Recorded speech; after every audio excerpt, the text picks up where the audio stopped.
Welcome to Back in Shape podcast, episode number 8. Today we're going to be talking all about the squat and how important it is and how often it can cause lower back pain and or sciatica, or be a severe barrier to recovery. Now that might sound quite confusing, but we're going to dispel all of that through today's episode, because let's face it, we know that the Back in Shape program features the squat very early on, and that spells fear, a degree of anxiety among many a back pain sufferer. You think, gosh, I can hardly get out of bed, I'm struggling to go to work, how on earth could I do a squat? It really does say, oh, well, maybe not for me right now. And hopefully by the end of this little journey, you're going to better understand the squat and its role in not only your back pain recovery, but also your general longevity for the long term, quality of life, etc. So it should be really, really helpful for you guys. As always, if you're watching this on YouTube, then there is a comment section underneath. You can get involved there. And if you're watching it on the website, there is also a comment section too as well.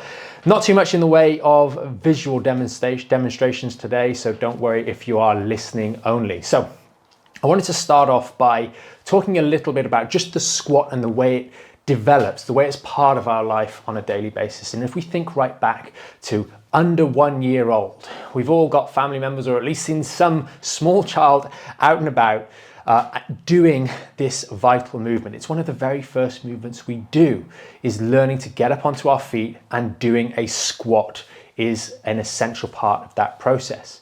And then we go through with our incomplete joints, with our cartilage structure, if you will, not fully formed into bone, with our muscles and tendons that are trying to figure out their place in the world, under 1 year old, where they start to develop and they start to grow. And quite equally, the other end of life.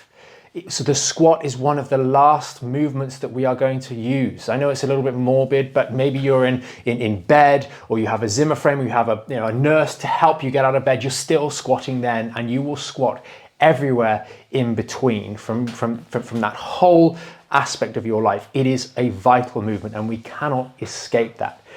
And unfortunately, if we look at the way in which we squat throughout our life, it changes drastically, and it changes drastically early on.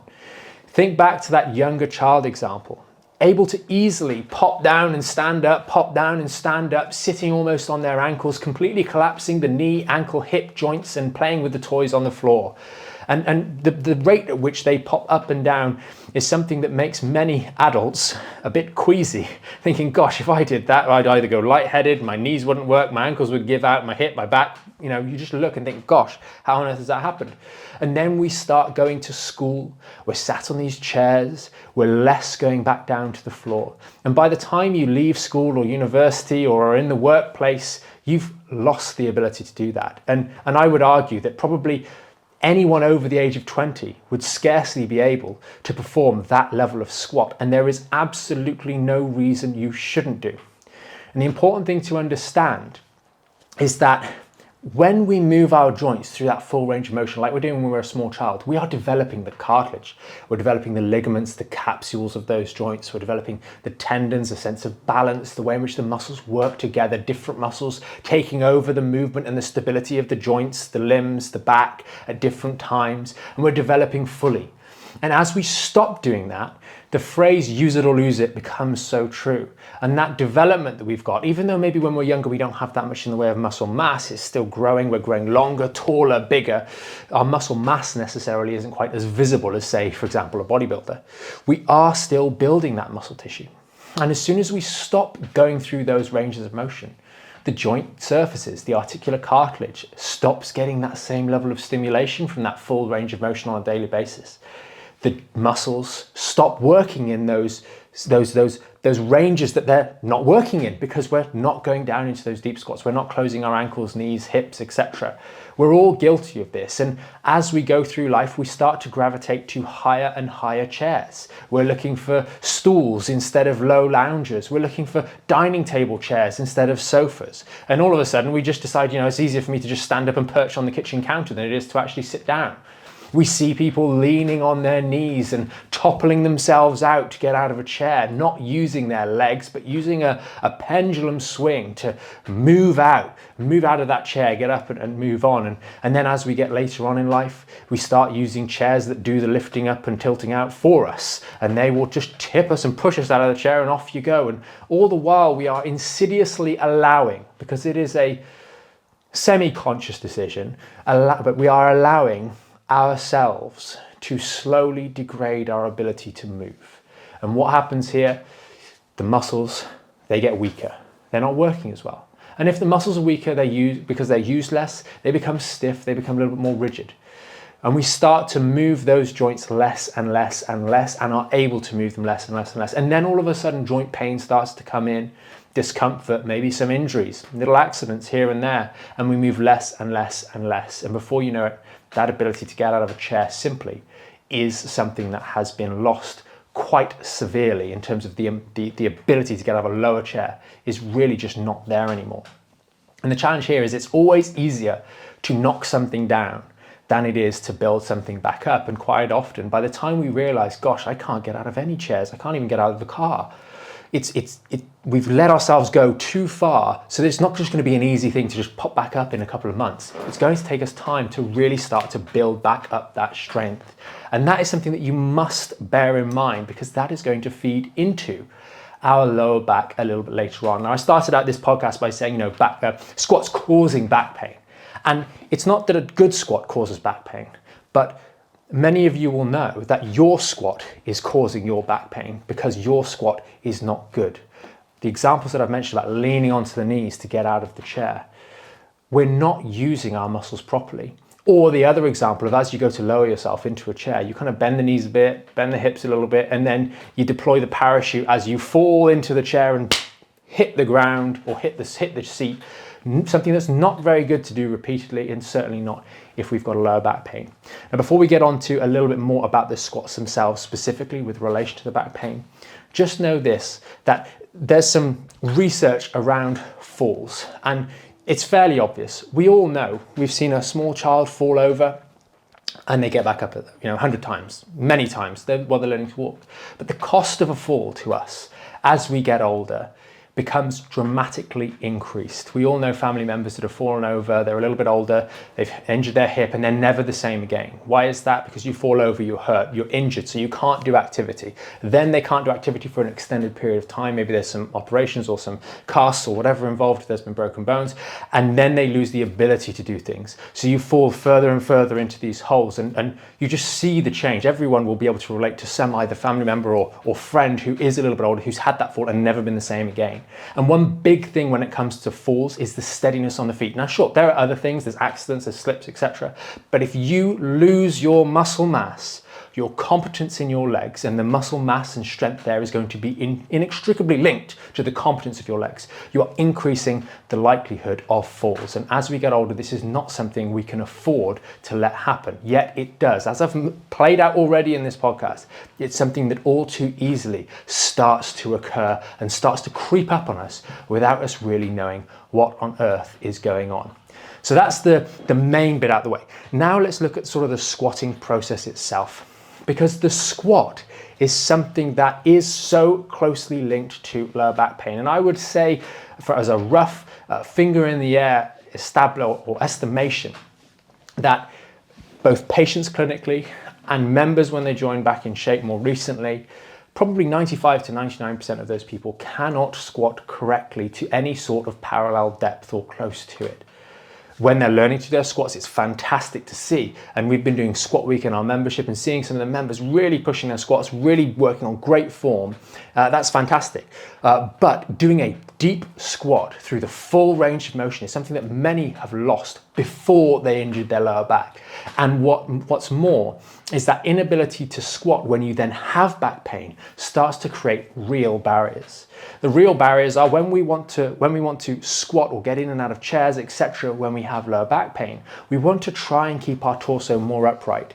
The main reason for that, even if we ignore the fact that we might be rounding our lower back, which is a problem in of itself, but if we keep a perfectly neutral spine, the more our torso pitches forwards, the greater the compression through the spine.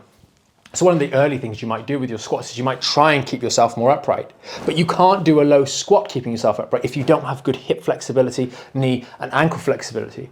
And because the picture that I've played out so far as a loss of that hip, knee and ankle mobility is present, we can't do those sorts of things. So we're having to get our back involved more and more. And that back involvement in all of those activities that we're doing on a daily basis, those squatting activities, is something that forms a real limiter. And this kind of leads me to one of the biggest challenges mentally that I've had from a clinician standpoint, from an osteopath standpoint, seeing patients, or even hearing about people reaching out, etc. And I'll preface this by saying we were talking to one of our members, and this story doesn't apply to her, but her story is very interesting. She's doing the program, she's doing exercises, but she has an MRI lined up, and the wait time is 7 months. That's when the MRI is going to be. Now, just remember that 7-month feature, because the amount of times we'd hear from people saying, I've got an appointment, let's say it's that MRI in 7 months' time. I'm not ready to do exercises. I need to wait until I find out what exactly is going wrong.